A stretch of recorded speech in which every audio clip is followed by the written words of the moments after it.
especificamente ontem. São 11 horas e 29 minutos. Chamar já nosso próximo convidado, o Enrico Cozzolino, ele que é sócio, head de análise da Levante Investimentos, já está aqui conosco. Henrico, muito bom dia, prazer sempre falar contigo. Bem-vindo mais uma vez aqui na nossa programação. Bom dia, prazer é todo meu falar com vocês.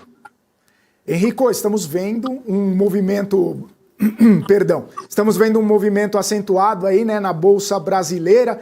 Já veio de um agosto um tanto quanto ruim, setembro. A gente até tentou em alguns momentos ali, né, deslanchar, mas a realidade sempre puxava o índice um pouquinho mais para baixo. Agora, em outubro, começa com o pé esquerdo. Um cenário internacional bastante desafiador. A gente trouxe aí algumas informações do mercado de trabalho americano que acabaram pesando para os índices lá fora, pesando também para a curva de juros americana e, claro, consequentemente, a gente sentiu o impacto por aqui.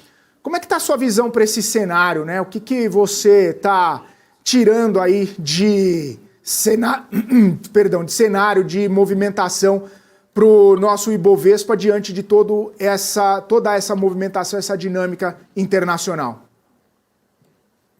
Perfeito, estava assistindo vocês, né, falando de CAGED, de petróleo, falando de ótimos pontos, né, e mudanças que a gente tem sempre comparado no prazo, né? Então, assim, a pergunta, né, que você faz e eu recebo, né, dos clientes no final é: poxa, o dado de emprego veio bom, a bolsa não subiu. Poxa, o ciclo de corte de juros está acontecendo, porque a bolsa não está subindo, né? Nossa, a renda fixa está tendo um default em determinado ativo, por que aconteceu isso com essa empresa, né? Então, o que eu tenho comentado com os clientes, né, tentado explicar esse cenário que, no final das contas, né, o ano de 2023 não tem grandes novidades ou mudanças macro, né? Não é o dado de emprego que surpreendeu, não é o corte na Selic que surpreendeu, não é o soft landing que está surpreendendo, né?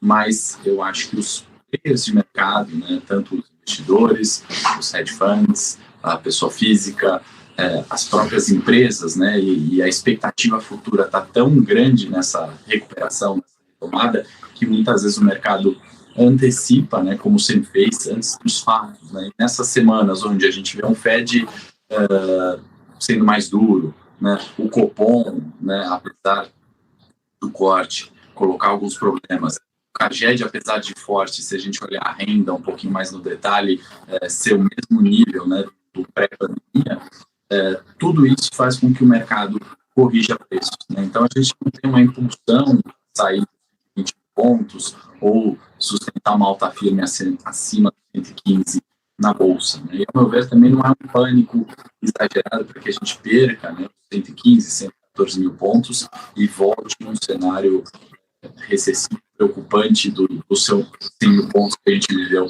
esse ano, né? Então, acho que são efeitos ali de correção do mercado, onde às vezes o otimismo ou a expectativa de melhora é tão forte, né, que a gente vê correções mais duras. Então, nessas últimas 2 semanas, a gente vê juros apreciando, né, juro futuro, dólar subindo, bolsa caindo e empresas ainda necessitando de capital, né? Então, a renda fixa também ainda pagando bem alguns riscos bons de correr, eu acho, nesse cenário, né, por que pareça. Ô Henrico, a gente tem falado bastante sobre volume, né, de movimentação aqui no Ibovespa, que dia após dia tem ficado aquém aí do esperado e das médias recentes também, né? Ontem mesmo chegou perto dos 15 bilhões, alguns outros dias 11 bilhões apenas. Essa movimentação, esse fluxo, né, olhando mais para outras classes de ativos ou outros mercados, como o próprio mercado de renda fixa lá nos Estados Unidos, tem tirado um pouco desse apetite, né? E a gente até fala, né? De repente o investidor ele prefere ter um risco menor, um retorno talvez até equivalente com o que ele pode receber aqui, desde que ele não tenha uma percepção, né? Uma falta de percepção do que está vindo pela frente. E aí, de repente, investir em alguma empresa que pode pagar um dividendo até interessante, mas com algum risco, ou buscar até mesmo um crescimento, né, das empresas ao longo do tempo, diante de todo esse cenário incerto. O mercado, é claro, acaba não gostando da imprevisibilidade. A gente está nesse cenário imprevisível que tende a tirar cada vez mais volume do nosso Ibovespa e aí ficando, né, nessas direções contraditórias. Às vezes uma empresa sobe 5, às vezes cai 10, e aí essas movimentações acabam até promovendo um círculo vicioso, né, de saída porque não tem volume, e aí essa movimentação assusta o investidor, que tira mais. É um cenário ruim, na sua visão, até mesmo para novos entrantes, ou até mesmo para um ânimo um pouco maior para o nosso mercado? Perfeito, ótima pergunta, né? Coincidentemente, no domingo eu escrevi sobre algo que eu chamo isso de efeito mala, né? E aí, respondendo um pouquinho da ausência do volume, acho que tem feriado na China, afeta um pouco. Tem, de fato, né, essa indefinição, né? De repente o petróleo dispara e a gente vê o Ibovespa, que tinha tudo para ir além dos 120 mil pontos, né, cair. A gente vê o S&P corrigindo, mas a gente vê o DAX na Alemanha, por exemplo, com as empresas ali com earning per share retomando e sendo recorde. A gente vê um CAGED que vem forte, a gente vê um ciclo de que a inflação começa a dar sinais de melhora, né? Então, o que eu tentei chamar de efeito Malaca, né, e complementando a resposta da primeira pergunta, é que apesar dessa ausência de fluxo, né, apesar de todas as incertezas e muitas vezes contrapontos, né, o DAX, como eu falei, per share no pico e o MSCI Ásia caindo, a Bolsa Brasileira caindo, né, o cenário local também pesando em algumas mudanças de regras ali do jogo, né, durante a partida, é que muitas vezes a gente acaba esquecendo que são detalhes, né, na economia que mudam qualquer uma das projeções, né, e o efeito Malaca, só para voltar nesse ponto, né, estreito onde 80% aproximadamente do petróleo que a China importa passa por esse estreito, né, um estreito que no ponto mais curto tem 2,5 de largura e 25 de profundidade, né, no mar, ligando o oceano que está. Então, esses detalhes que eu chamo de efeito Malaca, pode ser um acidente num estreito, pode ser uma guinada, né, na subida de juros, né, qualquer evento ali que não, de fato, não está precificado, não está previsto, muda drasticamente uma direção do mercado. Então, isso para justificar que essa ausência de volume, né, no final, eu não vejo ela como sendo negativa, né? Negativa, obviamente, porque qualquer investidor quer comprar ativo, quer ver um fluxo comprador, gringo entrando na bolsa emergente e a ação disparando, né, ou a renda fixa pagando um juro alto, né? Mas nesse cenário que é tão complexo, né, e esses efeitos Malacas têm acontecido tão frequentemente, a gente viu o Covid, a gente vê guerra na Rússia, que parece estar resolvida, mas pressão, né, inflacionária para petróleo, a gente acaba esquecendo esses efeitos, os riscos, né, daí decorrentes, que eu não vejo, né, os 114, 115 mil pontos no Ibovespa atual como sendo um nível preocupante, né? Eu não vejo essa correção que eu falei do MSCI Ásia Pacífico como sendo algo preocupante, a correção do S&P como sendo algo preocupante, né? Em alguns momentos, no cenário como o atual, né, é benéfico, né, que possibilite novas entradas nessa correção. É claro que não vamos esquecer o risco, né? Não estou falando aqui que 114 fundo de bolsa e é para sair comprando sem preocupação alguma, né? Ou que a S&P corrigiu, vamos se posicionar mais agressivamente na renda variável. Não. Quis chamar de efeito Malaca é a importância da estratégia e dessa leitura, né, que vocês fazem tão bem aqui no programa, né, proporciona a gente fazer essas reflexões, né. Ok, vem um dado de CAGED bom, veio uma ausência de volume, o que é isso? Quanto que na estratégia você vai compor na renda fixa, na renda variável, numa ação de petróleo, numa ação de banco, né, numa renda fixa de varejo ou de, enfim, de indústria, né. Então, acho que essas reflexões são importantes, esses períodos de ausência de volume, na minha opinião, refletem isso, né? O mercado pesando os riscos antes de tomar decisões ali por impulso. Henrico, prazer falar contigo, Alex aqui.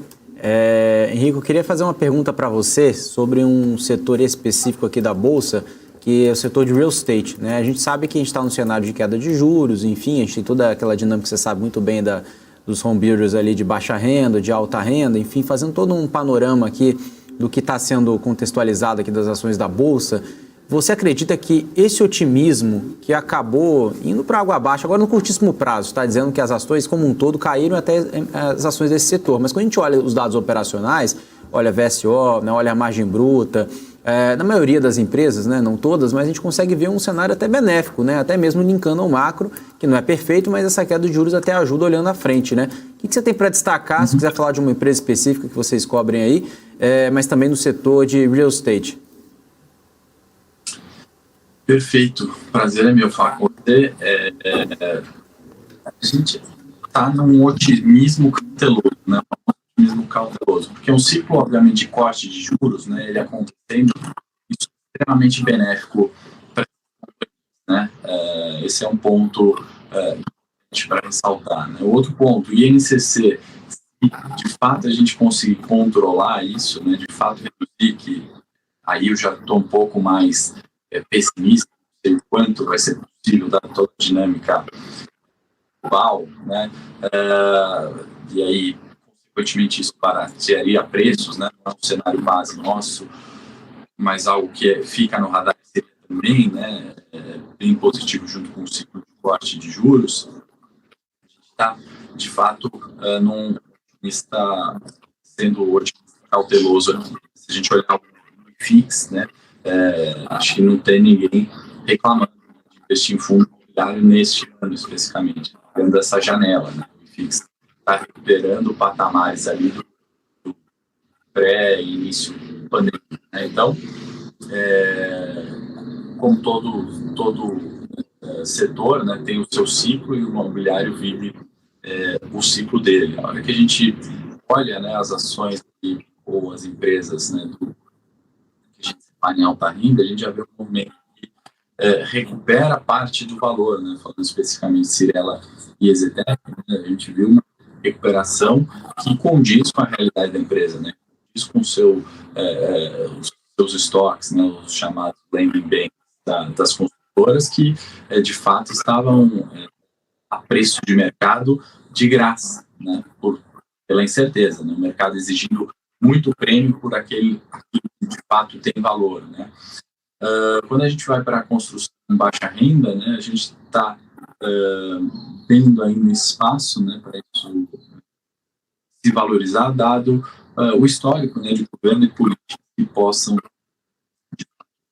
favorecer o setor, né. Então, apesar desse avanço no prazo, a gente ainda vê espaço para recuperação pelo ciclo de cortes, né. Não acontecer amanhã nem na próxima semana, mas nesse cultura de inflação, expectativa de juros serem cortadas, isso por si só é um fator muito positivo. E outro ponto, né, o valor do metro quadrado, né, a gente ainda não está vendo queda, né, pelo contrário, a gente está vendo que as construtoras voltando, né, a lançar empreendimentos, e o valor do metro ainda não é algo que parece reduzir, né? E ainda assim tem bastante espaço se essa redução acontecer para que a margem continue interessante no setor. Então, resumidamente, acho que é isso. Maravilha. Henrico, agradeço sua participação, obrigado por estar aqui conosco. Volte mais vezes. Até uma próxima, então. Obrigado. Até o próximo. Aguardo o convite.